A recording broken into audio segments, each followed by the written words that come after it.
Your origins are in northern Italy, yet your family will always be tied to Tuscany in central Italy.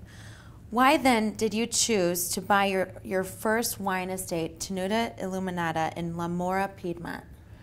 Because in Italy there are two, how do you explain, two schools of vigneron, or viticulture.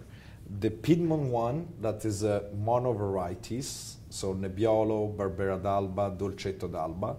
And we can say that Piedmont is the Burgundy of Italy, in the northwest part, is where the terroir really, it's really, really important. So by having as a culture, a Tuscan culture of producing wine, since I was a kid, I always look at the Piedmont viticulture like something that I was very interested in.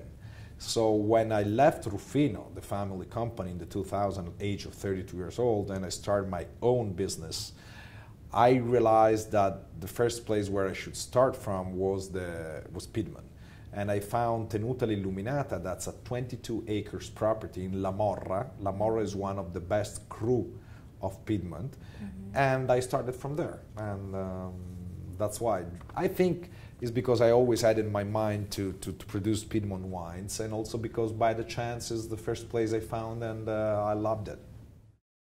In the wine business and in the spirits business, it's pretty much a relationship between families.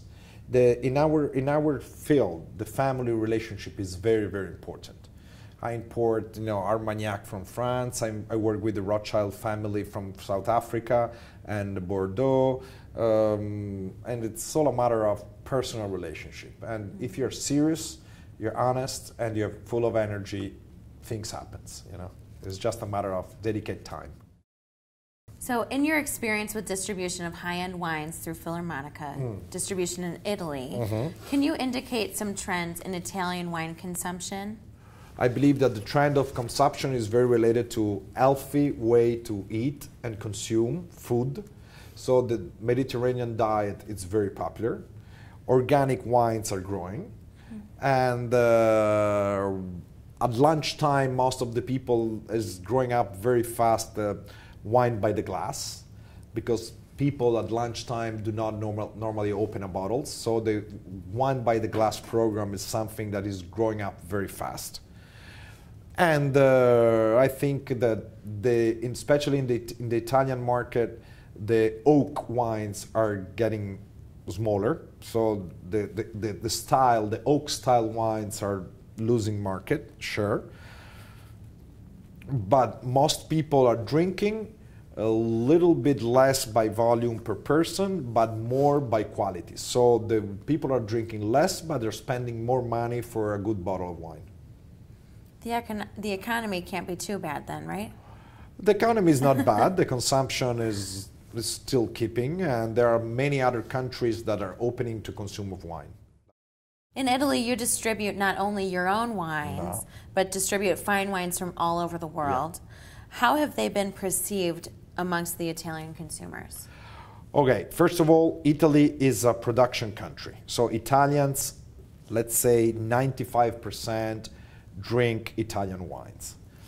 But there are all the restaurants want to have more and more international wine menu, card list. So they do want to have wine from other country to offer something different to their clients.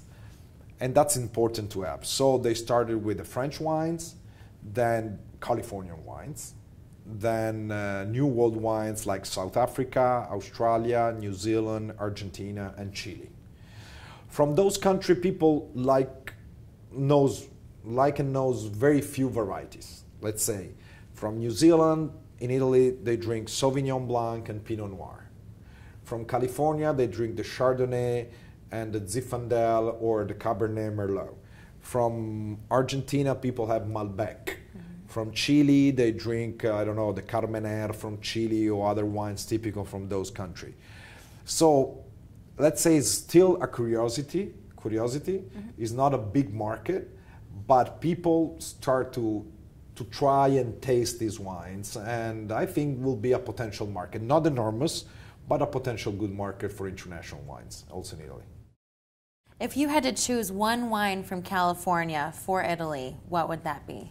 Okay, what we did. I did the Chardonnay from KJ. Yeah. That the most known Chardonnay in Europe. So that's why I got in contact with Barbara and Rick Tigner while I wanted to import the Kendall Jackson Chardonnay, that is the most sold Chardonnay in the world, and I wanted for the Italian market. And we did it, and actually I say that it's a great success because people worldwide knows such an important brand.